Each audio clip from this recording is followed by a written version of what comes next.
tes biologis tuh Ya. terbangun dah. Jadi orang sebagai manusia itu membangun identitas dan sebagai makhluk hidup gara-gara ada nih komposisi genetika ini. Nah dia Jadi ada materi ini. oke. Ya. Tapi kan Tuh, setengah jam. boleh. Sandar. Baik. Orang masuk di apa topik yang disebut sebagai dinamakan sejarah bangsa-bangsa kan. Migrasi. Sejarah Penyebaran. migrasi penyebaran umat manusia. Sebenarnya kata yang paling tepat adalah itu. Di apa? Sapiens. Di materi ini kita akan bicara tentang dua teori utama. Teori pertama itu Grand Theory. yang disebut dengan out of Africa teori. Teori kedua nanti akan kita bahas out of Taiwan teori. Jadi ada banyak teori yang pernah Jabarkan. diusulkan oleh para ilmuwan menjawab tentang asal usul umat manusia, penyebaran manusia. Tetapi sampai pada hari ini baru ada satu teori yang dia keberpijakan dan ilmiah itu paling kuat dan masih sangat belum bisa tergoyahkan sampai hari ini. Bahkan semakin hari semakin banyak yang ditemukan dan sebagai bukti-bukti ilmiah pendukung. Bos ini paling tajam nih kan? Ya. Tuh. Kita lihat di live. Soalnya sudah pernah tadi di live. Pegang kamu foto, Pak.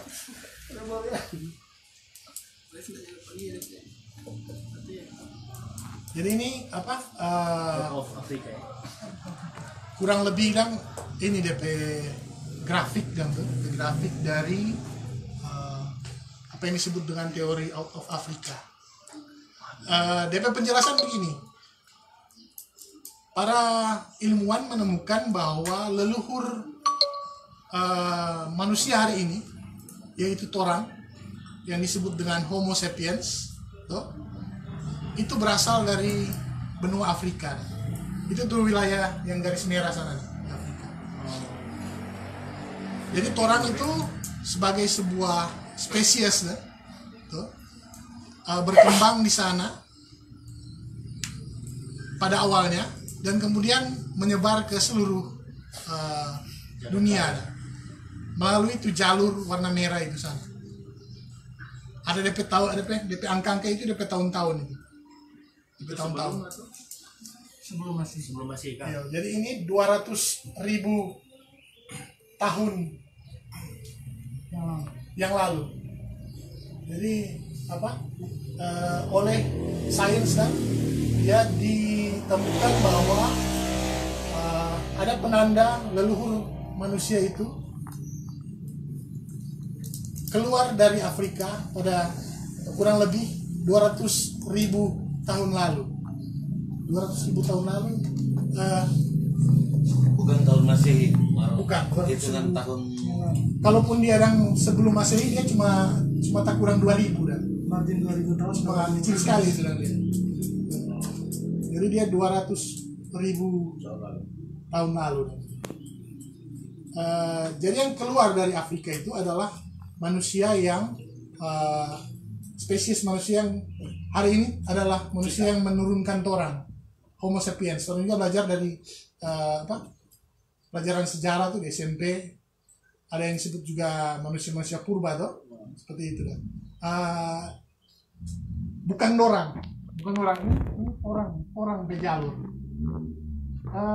Manusia-manusia yang terang belajar di manusia purba itu, orang juga ada DP jalur penyebaran yang bisa jadi lebih tua dari orang, bisa jadi lebih tua.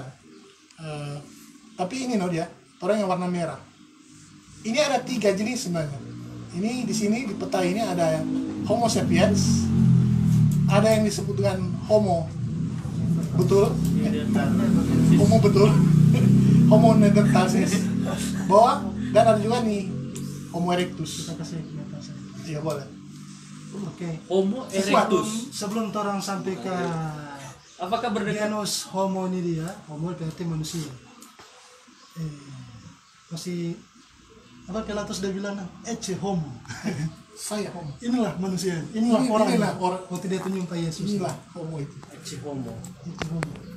Sebelum sampai ke genus Homo, Trump Mengerti kak? mengerti dulu bahwa Karena itu ada slogan tuh. wah stop. Kita dapat itu di sini. Kalian mesti mengerti dulu bahwa apa untuk klasifikasi makhluk hidup media kan di atas apa Homo masih ada di atas genus masih ada tuh dia sampai komunitas Kelas ada apa segala itu. Klasifikasi. Selain genus Homo, keluarga Homo, ada keluarga manusia purba lain yang lebih purba dari Homo. Dia mulai dari Afrika. DP nama keluarga Australopithecus. Australopithecus dua gabungan kata dari Australis selatan, Pithecus kera. Jadi kera dari selatan. DP umur ada jutaan tahun. DP apa? Spesies yang paling tua ditemukan di wilayah-wilayah merah itu sana, itu wilayah memang tua dan untuk Australopithecus. iya, Tapi istilah itu cradle of life. cradle of life. Bahasa Inggris cradle of life biasanya DP arti bahwa disinilah mula kehidupan itu dah. Dia yang kera yang paling tua dari genus Australopithecus adalah Australopithecus africanus. Paling tua, paling lat dia 2 juta tahun. Kemudian Dari sekarang. dari 2 juta tahun yang lalu. Kemudian Australopithecus dari Africanus itu muncul Robustus, Australopithecus robustus, dan kemudian dari Doren juga muncul bersamaan dengan Robustus, kira-kira bersamaan atau sedikit lebih kemudian muncul tuh Homo habilis sebelum Homo erectus. Nah, ini dua genus Australopithecus ini masih dihitung dan kera.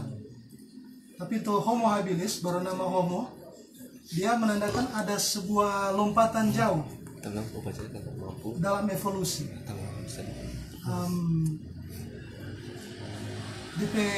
Dapat lihat dari mana? Pertama dari rahang dan kedua, pertama dari ukuran kapasitas Otak. tempurung kepala dan kemudian dari rahang. Jadi penemuan dari fosil yang ada kan melihat bahwa tuh keluarga Australopithecin dia rahang dia lebih dekat ke kera. Sementara tuh Homo habilis melompat jauh, dia lebih modern dan DP bentuk dan DP kapasitas kepala, bukan otak, kepala, tempurung kepala lebih besar.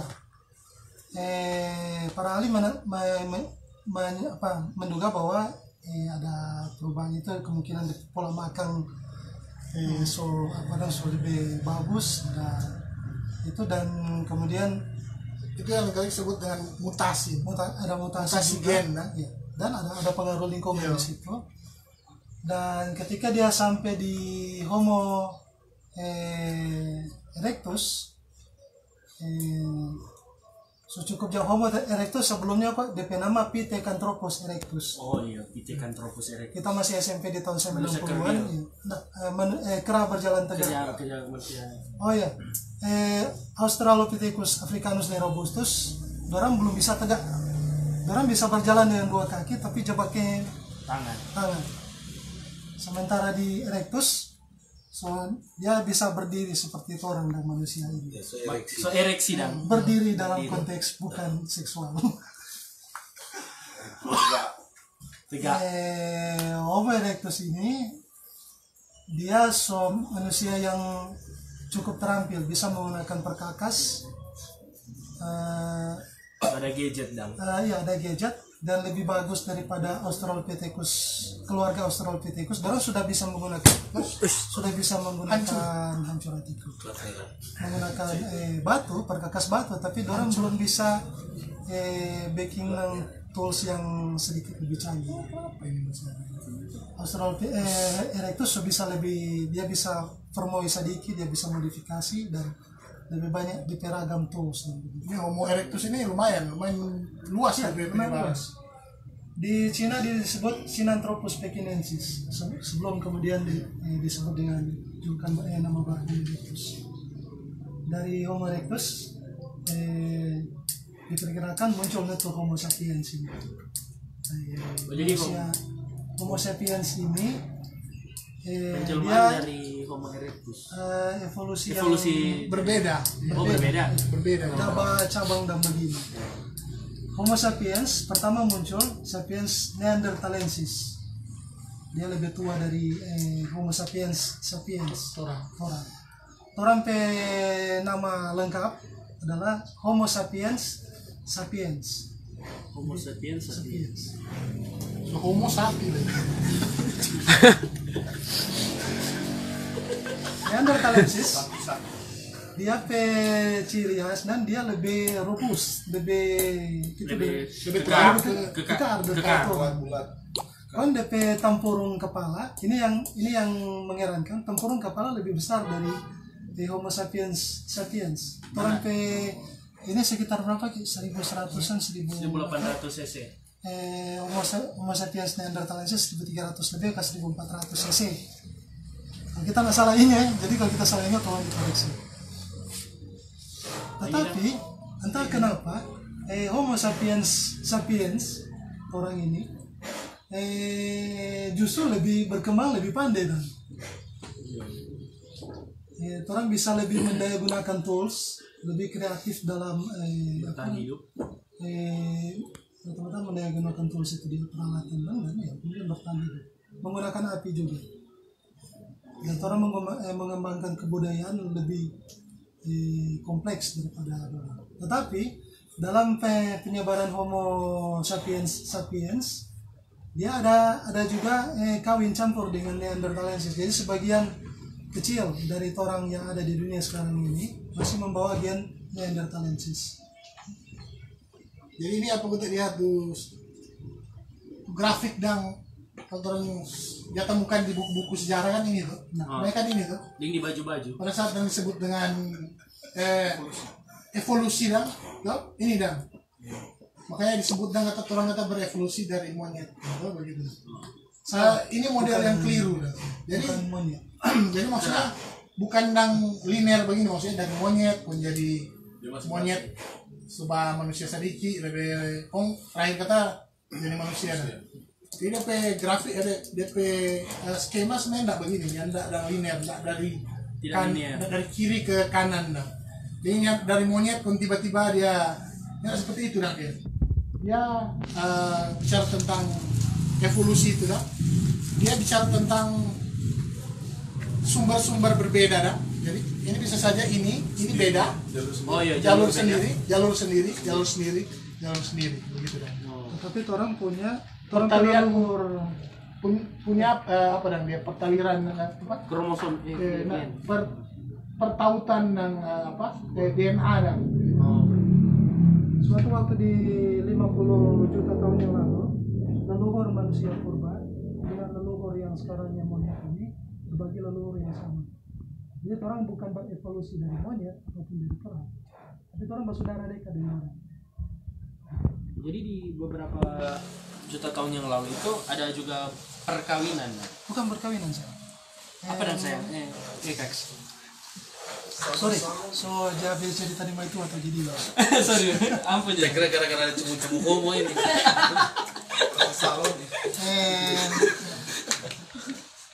Ya bagaimana?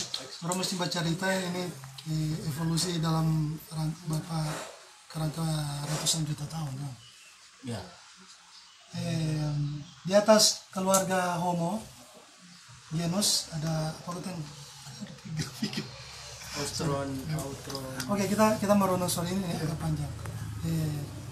pembagian klasifikasi makhluk hidup dalam dunia hewan. Kingdom, kerajaan, kemudian ada tuh bukan family, ada tuh ordo, ada tuh kita selalu lupa, sorry, kita minta maaf. Tapi kan di suatu waktu di berapa puluh juta tahun yang lalu, orang pe leluhur manusia purba dengan leluhurnya yang menjadi monyet, kera dan apapun itu, dia punya leluhur yang sama. Oke, kita pikir ini mungkin nyenak bisa mau terima itu, dan kita mohon maaf karena kita nyenak persiapkan betul-betul lebih baik untuk menjelaskan itu.